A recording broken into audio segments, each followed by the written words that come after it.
Hi, and welcome to First Draft for July. My name is Mary Chris Escobar, and I'm here with Julia Kelly and Alexis Ann. And we're super excited because July is Romance Writers of America Conference. So we are thrilled to be here and join you and chat about that conference. It's one of our favorite shows of the year. It's one of our favorite times of the year. So welcome. Thank you for tuning in. And I will just kind of quickly go around the room and introduce my co-hosts, and then we'll get into what we're going to chat about specifically about RWA today. So Alexis, I'll start with you. Hi, I'm Alexis Ann. I write contemporary and erotic romance, and today, because we're technically recording in the morning instead of at night like we usually do, I have coffee instead of alcohol. It's my in-laws' special roast 1565 artisan blend in St. Augustine, which you can pick up in stores there, and it's in my fancy First Draft mug. All right, and Julia, I'll kick it over to you. I am Julia Kelly. I write historical and contemporary romance, and I too have a fancy First Draft mug. I've just got water today because, again, we're recording in the morning, and it seems like a good choice rather than starting big this week. Oh, come on. You guys didn't spike your coffee. I know. And as I mentioned, I'm Mary Chris Escobar, and I also have coffee, but my First Draft mug is in the dishwasher, so I have it just in a plain old cup, and I have water, so I have what both of you have as well. But to represent for our theme, I do have some Bell's Oberon, an empty bottle of it here. So that'll be our drink of the month if you are not watching us early in the morning and want to have an adult beverage. This is Bell's Brewery's Oberon Ale, which is a great summer ale and a little bit Shakespeare-inspired, so perfect for writers. Yeah. Feels like Shakespeare in the park, too. Like, it's perfect for summer. It is, yes. We used to go to an outdoor Shakespeare thing, and they would always sell this, and I was like, that's so smart. Perfect tie-in. Yes. Perfect tie-in. Well, again, it's our favorite time of the year. It's July, which is RWA, Romance Writers of America Conference, which is where we all met, so it holds a special place in our heart. And also, we just really love to do a show sort of giving you some information about how to successfully navigate the conference. And so we've done that for the last couple years, and this year we thought we'd do something a little bit different because we're all actually experiencing the conference in a different way this year. So Julia is attending the conference, and RWA is in San Diego. San Diego, thank you. I was going to San Diego, San Francisco. So it's in San Diego this year in California, which is super exciting. And Julia is attending the conference. Alexis is attending. She's going to be there at the conference hotel, but is not registered for the conference. So she'll talk to you more about that and kind of the cute name that we've given what she's doing.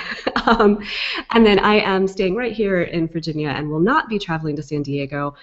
So I'll talk a little bit about how I'm going to try to make myself feel like I'm there and how you can do that too if you're not able to travel to the conference.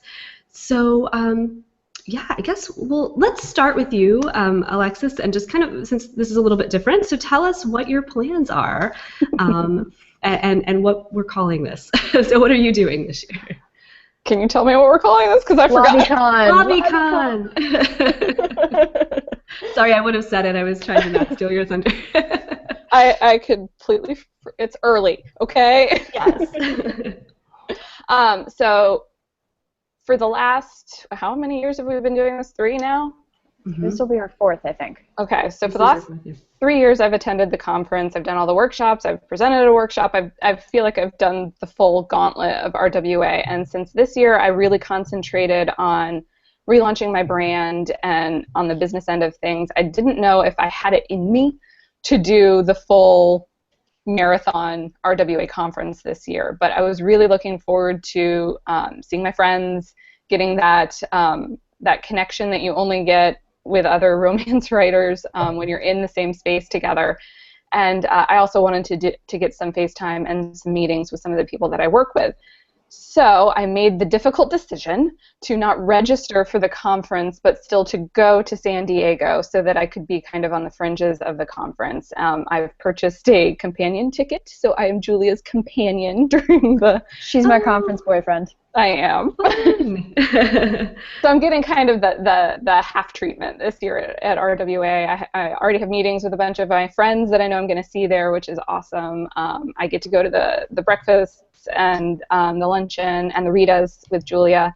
That's the companion part of it, right? Yes, that's the companion part of it. And then I'm in the conference hotel, and so I'll be in the community, in the bosom of Romancelandia. That's the short version. That's awesome. And I hadn't thought about, I mean, I know every year when I've signed up, they have the companion ticket, but I hadn't thought about being able, for you, like you using that. So being able to go to the luncheons and the Ritas, because I was kind of feeling like, oh, that's so awesome that she's going to be there, but is it going to be hard to like not go to the luncheon and like not go to the Ritas? And so that's perfect that you're able to sort of do that as on the companion ticket. Yeah, when we first started talking about it, I knew I was going to buy the Rita ticket so that we could go to the Ritas and that would be fun. And I'd looked at the companion ticket in years past, but it hadn't really internalized until last month after first draft. Julie and I were talking, and she was like, companion ticket! I was just very concerned that she'd be fed. I wanted to make sure that she ate during this conference, so I was like, come to all the luncheons. True, and I think like I love the keynotes and stuff at the luncheons, and so I think everything about going and like sort of not attending the workshops, I think I would miss the luncheons. Also, they're a good social time. Like you get to like sit and talk with friends, and so that's awesome. The keynotes are some of my favorite parts of the conference, and what I often get the most that motivate. Like I remember crying every year, I think, at one of the keynotes, like, yes, what she just said was so true, and I'm going to be a better writer now, and you at least get that motivation out of the conference if you're doing that part. Yeah, I agree, and I think that's part of what you want out of the conference, right? Is to kickstart that motivation. Yes. And yes. So it's like a big recharge. Definitely, and Julia touched on one of the most important parts of any conference, whether you're going to the workshops or not, and that's food. Yeah, you have to eat. Don't pass out. Granola bars, power bars, whatever you have to do, squirreled away in your bag to make sure you don't pass out. Because if you're like me, you'll forget that you only have 45 minutes for lunch some days because there isn't a luncheon that day, and you'll be running around at the same time that everybody else is running around. And then you'll just be an unhappy camper, and it's not a good thing for anybody. No. And hopefully there are enough food options at this conference that even when the line is like mega long for that 45-minute power lunch, you can eat. It's been off and on over the years, so just make sure you have food. Yeah, snacks are key. New York was great last year because there were lots of places you could pop out of the hotel and get a quick lunch. Like I know one day I just went to like a convenience store with like a hot bar, cold bar, and got a salad, and that was great. So hopefully this will be similar where you could pop out and get something in your quick 45-minute lunch break. Or, hire me as your courier now. Lexi will bring you food. Look for the hashtag, Lexi will bring you food. Don't joke. I'm going to use that. What are you talking about? Oh, I know you are. I just don't want 500 people hashtagging. We've started a new hashtag, Lexi will bring you food. Just go get a big pizza and show up with it. Pizza! I just imagine you as one of like the little St. Bernards with the little barrel of whiskey or whatever, brandy, whatever it is on their collar, like walking into one of the RWA workshops and being like, hey guys, hold on. Just like... I may have to stock my bag so that I can walk around and save people.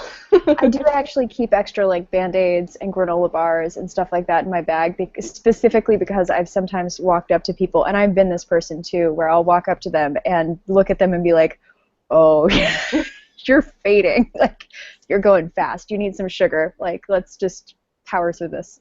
Yep. Yeah. It can be a good way to meet people, too. I gave somebody some Advil a couple years ago. They had a headache, and I was like, I have that.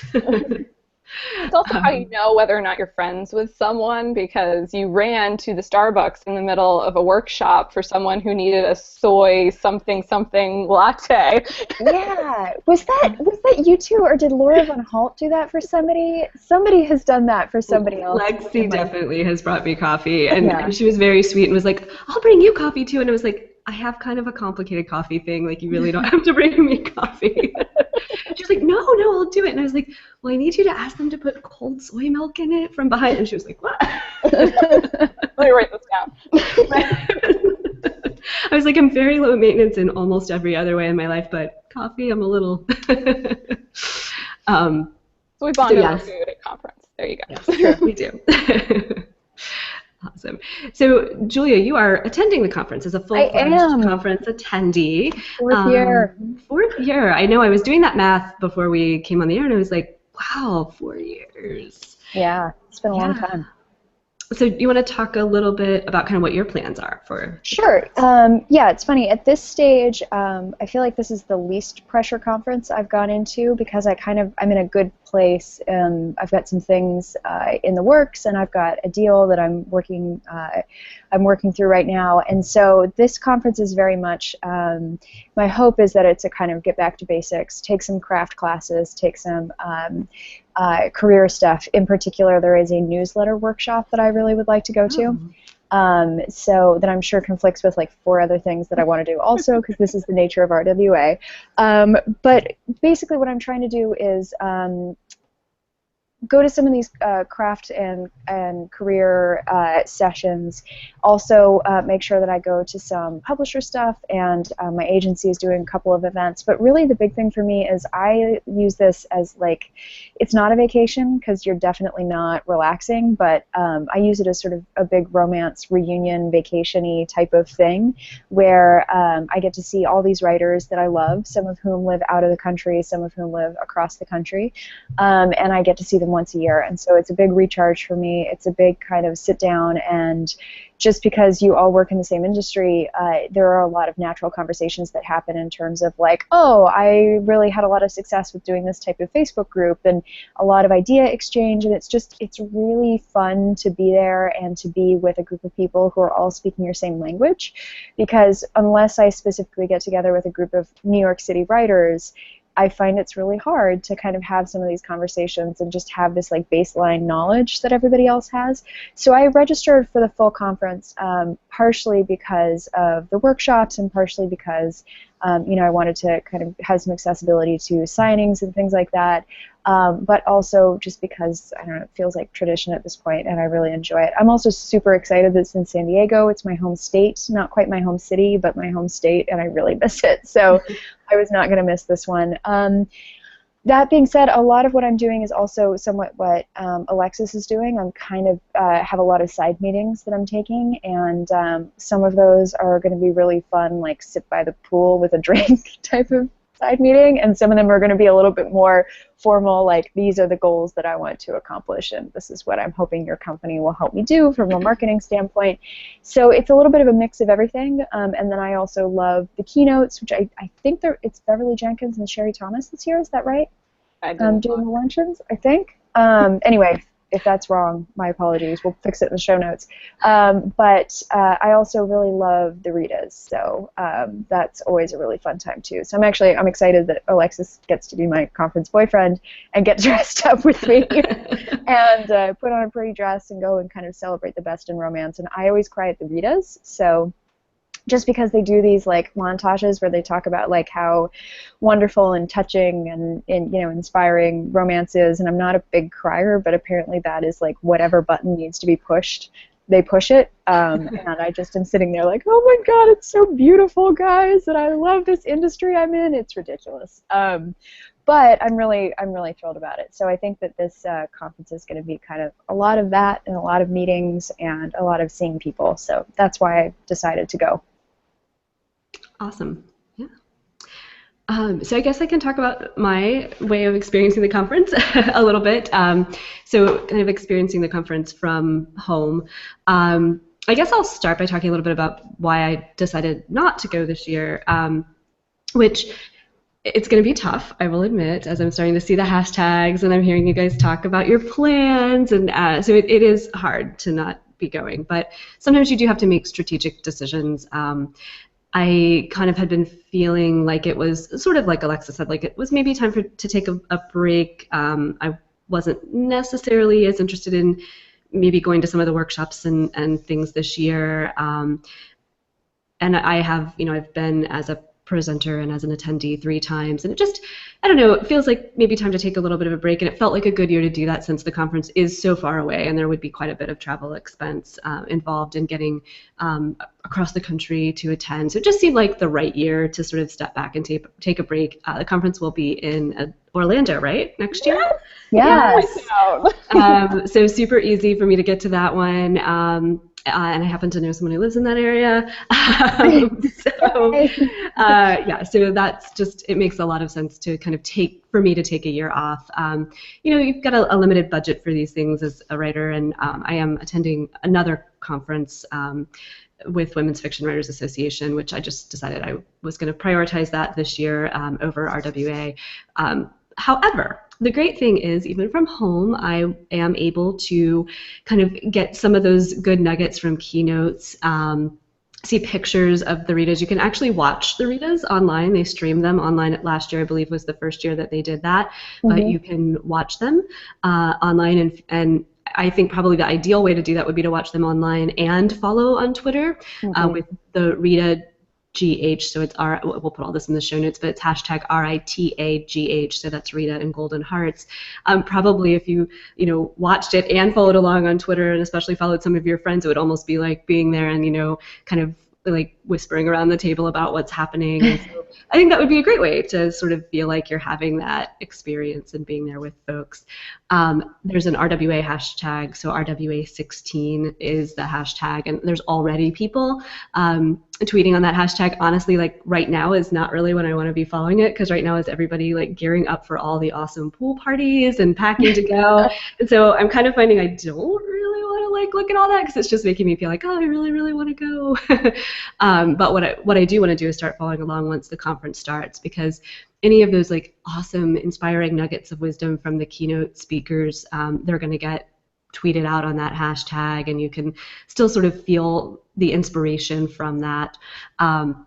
What I would recommend doing is actually, if you use anything like TweetDeck or Hootsuite, or even if you just use List within Twitter, is temporarily create a list or a filter for the RWA16 hashtag, and then you can just right there in that one area through Hootsuite or through your list on Twitter, follow all the action for what's going on, so you can kind of pop in and see what people are tweeting about. And then I think the beautiful thing for me is I've been to the conference for 3 years. I've made relationships with people. There are people that I know well who are going to be there. So honestly, just following along on my Twitter for people that I know, it's going to be filled with a lot of great stuff. And so I think 3 years in, to take a step back feels a little bit different than like going to one conference and taking a step back where I wouldn't have known as many people. So I feel like I'll still get a lot of the good stuff that I would have enjoyed by watching along from home and interacting with people on Twitter. Definitely. I still have my, I made a list of people, because the year we went to Atlanta was my first year going to RWA, and I didn't know anybody personally, and so I started making a list as I was following the hashtag of people who are going, people who are presenting, and I still have that list that I click over to just to see what people from RWA that year were doing. So it's a great way to start consolidating a list if you're new to romance or new to writing, to start saying, okay, these are the people who are doing things in the world that I'm writing in, and start to follow them. So. Definitely. And then if you run into them, if you do start following along beforehand and you run into them, it's like you kind of naturally already have this thing you can talk to them about. Exactly. Yeah, and it's totally legit to walk up to somebody and be like, hey, I'm so-and-so on Twitter, we talk from time to time. Or, hey, I'm so-and-so on Twitter, I saw you tweeting and X, Y, and Z. People are, I think the one thing that I try to let people know if they've going for the first time, for the most part, and there are no absolutes in anything, but for the most part, people are really friendly. And unless they're in the middle of a business meeting, or unless they're, catching up with a friend they haven't seen for years, usually if they're in groups of 3 or 4 or more than that, you are totally welcome to approach them and to introduce yourself, and to even just, say, hey, nice shoes, and then see, if that sparks something. It's a very friendly, very welcoming group of people. Again, not everything's an absolute, but for the most part, I think people tend to be pretty welcoming. Absolutely. Yeah, definitely. Anything else you guys want to talk about how your experience, how your unique experiences with the conference? Because other than that, I think we could get into kind of what are sort of your number one tips for somebody maybe going the first time, or just in general for getting the most out of a conference.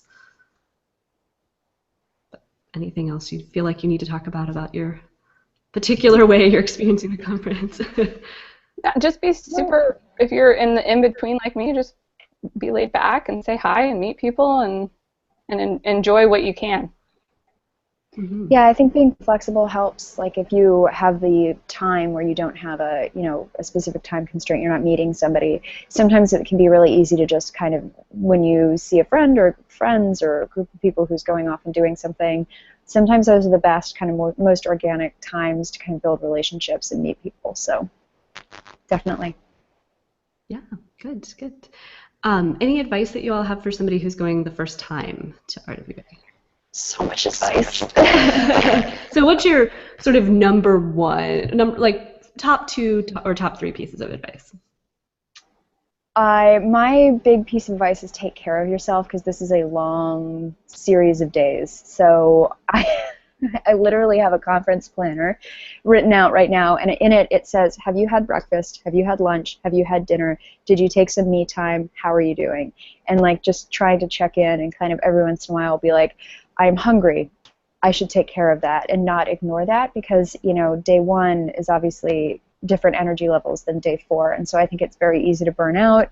I think it's completely acceptable to go and sit in a dark hotel room for a little while if that's what you need to do, if that's how you recharge and re-energize, if you want to read, if you need to write, any of those things. I think fear of missing out is a real thing, but I think it's also a lot harder to participate and be a part of what you're doing if what you're internally doing is freaking out because you're so tired. So take care of yourself. Drink water, eat food. Definitely. For the introverts especially, and the first-timers and the shy people out there, my advice is always RWA is a safe space. Especially if you've always been a reader and a writer, this is seriously your safe space. Don't be afraid of anybody. Walk up to people, say hi. If you meet someone, can you guys hear me? Mm-hmm. Yeah. Okay. Because the screen's not switching anymore, so I was confused. What was I saying? Don't be afraid to ask someone to have dinner with you, or have lunch with you, or have breakfast with you. Sit down with strangers at the meals. Those are all how I met these two lovely ladies. Have fun. If you are quirky in any way, make that part of your personality at RWA. I am known for wearing graphic T-shirts with The Flash and Marvel and things like that, because that's what I love. And so now I wear it to conferences with blazers, and people know me as the lady who likes superheroes. So. And don't forget that you always have an in, because you guys write romance and you read romance, and you're readers and you're writers, and so it can be as simple as a question like, what do you write, or what are you reading right now, or what genres are you in, and people are very happy to talk about that stuff, because that's exactly what you're here for. So you always have an in, you always have a common ground, and just don't feel like you're imposing upon somebody, because often people are very welcoming, and if they're not at that particular moment, at that particular day, it may be that they're exhausted and tired, and don't be offended if somebody is needs to go and have their quiet time. So I was really shocked, especially at my first conference, how welcoming people were to have you sit with them and not talk, and just sit there and be like, oh my god, all of this just happened, and they don't think you're a freak, they don't think you're weird, because we're all going through the same thing together, and a lot of us are the quieter, more introverted types. So it is totally cool to sit down and not say anything. Yeah, I think at the last in New York, I was having drinks with you guys, and we were waiting on somebody, and I just had I had total conference shut down, and I've never had that happen before, and I literally just sat there on my phone for about 20 minutes, just kind of doing something other than thinking about the conference, and you guys were very good about just letting me sit and have a rum drink, and it was good, and it was really helpful. So I think people get that glazed look sometimes, and I think for the most part, everybody sort of knows what that feeling is like. So. Yeah. I mean, I think notoriously most writers are introverts, and so it's a lot of social interaction, and I think most of us can be very good at it, but you do need to take care of yourself and step away for a few minutes or an hour or however long you need, and read quietly, or I know almost every year I've either gone back to the room to do that, or a couple years ago there was a pool somewhere. I don't remember which conference that was, but I just went and sat by the pool with a book. There is no shortage of books. You will be given plenty of books, so it would be really easy to go put your nose in one of them for a little while, even if you're staring blankly at the same page because you just need to be quiet. And that is not a strange activity at RWA. I would say if it's your first time going, definitely, since I've kind of been talking about hashtags as a way to experience the conference, check out the RWA First hashtag, and we'll put that in our show notes. But it's RWA, the number 1, and then ST. And they're also going to do a big meetup for first timers, and all the details about that are showing up on that. But it's going to be at the pool, which is apparently fabulous. That's a great place to meet other people who are experiencing this for the first time. Other than that, I think my one other piece of advice would be, don't be hesitant or shy about giving out your cell phone number as a way to connect with people that you're meeting at the conference. It's a huge conference, and if you're wanting to hang out with someone you met and like have dinner with them or something, you're going to need a way to contact them. I mean, you can kind of do the, hey, let's meet by the, but sometimes in hotels there's not even a really convenient, like there's 3 or 4 exits, and it's hard to kind of communicate like somewhere that you're going to meet up. So I think that was something that surprised me a little bit the first time I went to RWA, like someone I met having coffee who saw my little tag saying I was a first timer, immediately gave me her cell phone number and just said, if you need anything, call me. And I was like, whoa, really? Like, you don't know me? Like, we talked for 5 minutes. We're a really cool community, especially at that conference. Yeah, there are 2,000 of us, but we're all romance writers. Yes. And we look out for each other, and we've got each other's backs. I mean, we really do.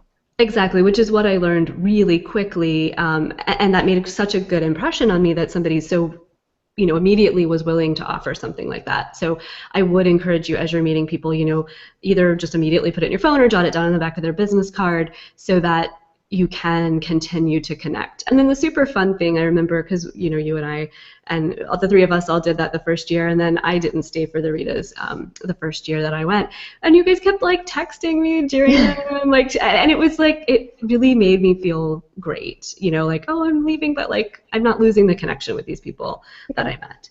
So, and I'm expecting some text and some pictures this year, by the way. Yep, you'll hate us by the end. I think if you will still have time by the time this goes out in its newsletter to order business cards if you do kind of like just Staples pickup or something like that. If you don't have business cards, get business cards, because that is and if you're not comfortable putting your phone number on it, you can put your email and your Twitter handle, and DMs work as well. So. Yeah. Yes, that's a great idea. And a lot of, I will mention, I never got a business card from somebody with their phone number on it, because clearly you're using these for purposes other than RWA.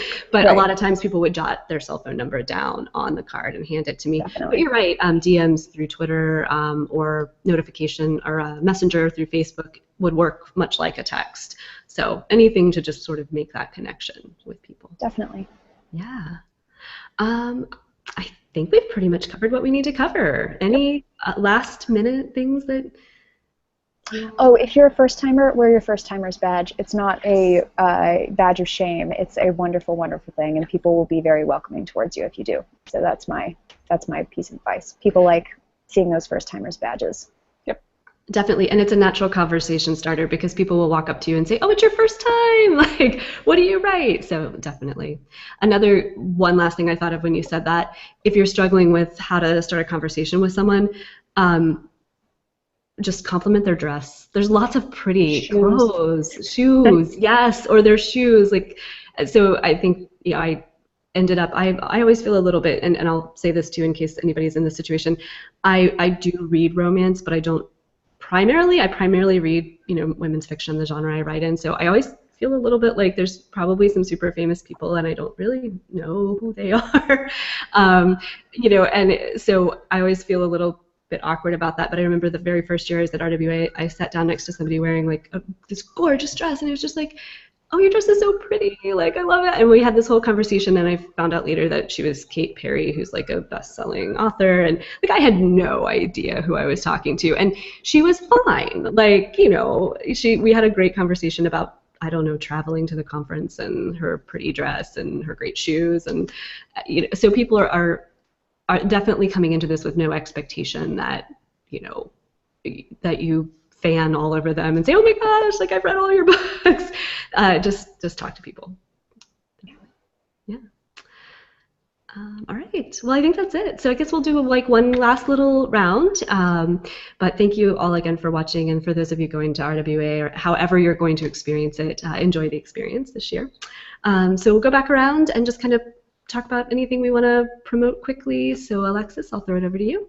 Yeah, I'm Alexis Sand. You can find me at alexisandbooks.com. I will be Snapchatting, Instagramming, Facebooking, Twittering the whole conference, because apparently I torture my husband by doing that, and it's fun because he gets jealous. Anyway, so I'll be there. I'll be on social media, and if you've never read me before, I have the Too Hot to Handle box set out right now with my first 2 series starters. They're free, and they're burning up the charts, so grab them while you can because it's a limited time offer. Yay. I am Julia Kelly, and again, I write contemporary and historical romance. I've got a historical romance series coming out back-to-back this fall. So The Governess was Wicked, The Governess was Wanton, and The Governess was Wild. In that order, I got it right. I'm very proud of myself. The first one releases September 12th. September 12th. So you can pre-order all of those right now, and I'm very excited. We're kind of putting final touches on the last one, so coming up quickly. And that's about it for me. Awesome. And I'm Mary Chris Escobar. You can find me at marychrisescobar.com. If you sign up for my newsletter, I have a free book that you'll get. I also give away a book a month in my Books and Brews series. And I have an extra book to give away this month, so it's a good time to subscribe to my newsletter and figure out what's going on with that. Also, a bunch of my books are on sale at Smashwords for their summer sale, so if you happen to want to download some ebooks at a discounted price, head on over there, and you can find all my books on sale, as well as lots of other books from lots and lots of authors. So again, thank you for tuning in today. Enjoy RWA however you experience it, and we will be back next month for our August show with lots of good information for you. All right, Thank you. Bye. Thanks, guys.